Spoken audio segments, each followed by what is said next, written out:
Great news, y'all. I have gone from failing my first ever anatomy exam in my first semester of PA school to passing my first end of rotation exam in my pediatric EOR. So I'm really excited. I am one step closer to becoming a PAC. Keep watching to get more information and tips and tricks on how you can be successful in your pediatric rotation.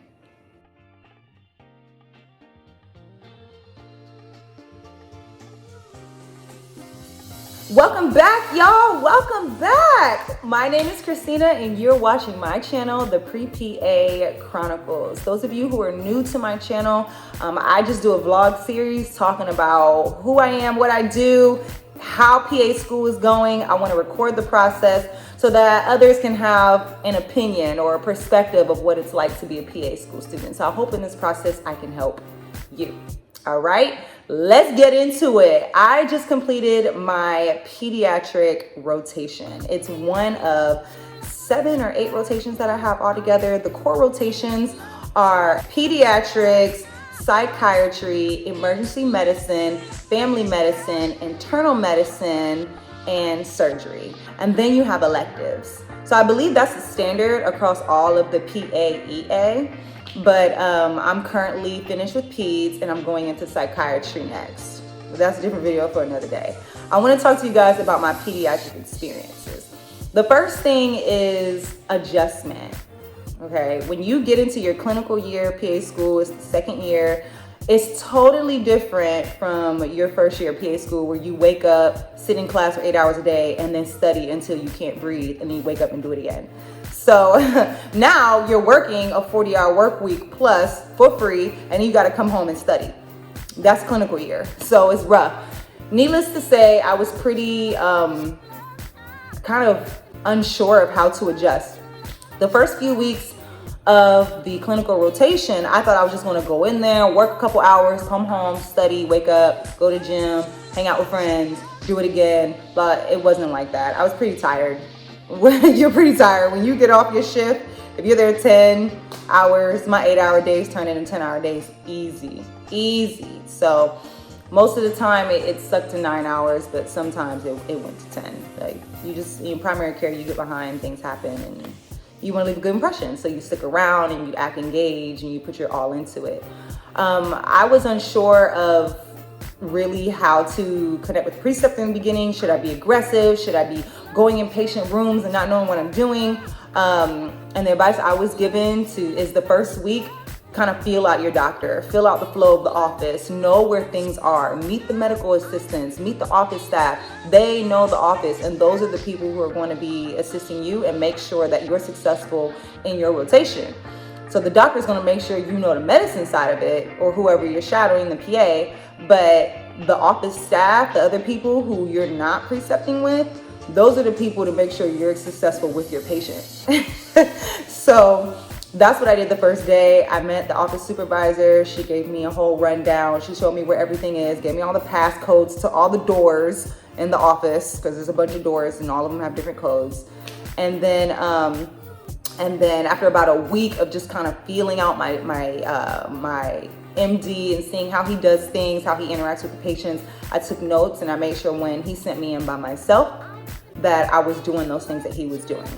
Learning the EMR system, it's a learning curve. Be patient with yourself, and if you have the privilege of learning it at home and practicing like I did on your own computer, then make sure you take time to do that.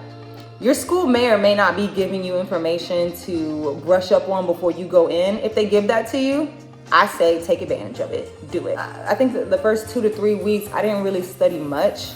I was just I downloaded the Twisted Lemons or PA with Bree, and I was just kind of reading through and highlighting things that, okay, take more time looking at this. And I did that for about an hour every night, and then I was tired, I just went to bed. But by the last 4 weeks of the rotation, I was getting closer to my exam. I had taken a Roche practice exam and I didn't do too hot. So I was like, okay, I don't care how you feel, take some coffee, you need to grind. And so that's what I did. And in my weekends, I was trying to grind, trying to do what I needed to do.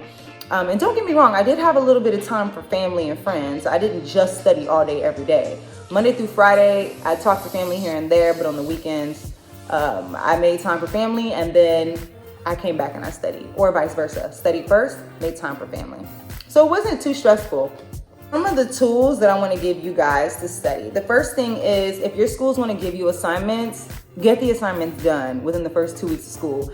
Actually, if you have access to doing those assignments before school actually starts, just do it. You're not going to want to do it and you're like, oh, I got time. Just do it. Get it over with, okay? Because this is the most annoying thing to have to do when you're trying to study for your EOR, and they're all time consuming. Another thing I did, so I'm looking at my notes to try to remember, we had Rosh.